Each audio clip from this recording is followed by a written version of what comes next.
How's it going, guys? This is Who's the Kitchen Fairy with another recipe vlog for indorecipe.com, and I have a Hungarian dish to share today. It is called Toltott Paprika, which is basically meat and rice stuffed bell pepper. Check out the full video and I'll see you soon again. Bye! So this is 1.2 kilogram of ground beef with 1 large onion. I chop a little part of it, while the rest of the onion I make a paste. Sorry. And then half tablespoon of red paprika powder. This is the E- paprika, the sweet paprika. 2 tablespoons of bouillon powder. And then that is half teaspoon of ground white pepper. So we're just gonna mix this with our hands and adding 3 if not 4 eggs. I may have forgotten to mention 2 cups of rice.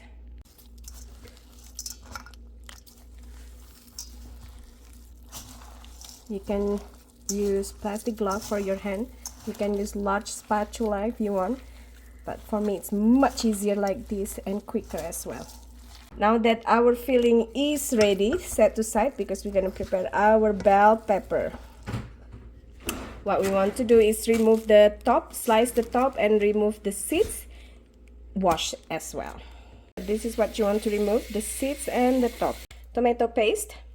1 can is about 400 milliliter. We're just gonna mix this and then we're gonna put it onto our pot once we fill the peppers with the filling.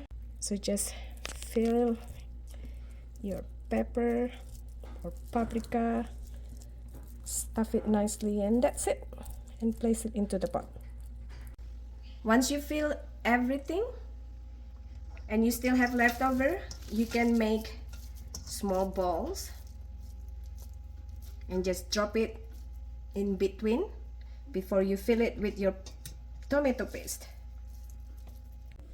Now we're gonna add 1 can of tomato paste with about 2 cans of water, or you can use 2 cans of tomato paste with 4 to 5 cans of water, and we're gonna pour this on top of our stuffed paprika, bell pepper.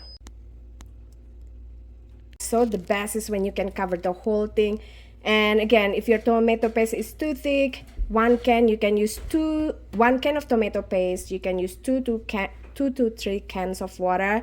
And if you use 2 cans of tomato paste, use 4, 5, 6 cans of water. We're just gonna boil this on low medium heat for at least an hour. I still have more left over, so I'm gonna make it into meatball soup. And over here is the meatballs only.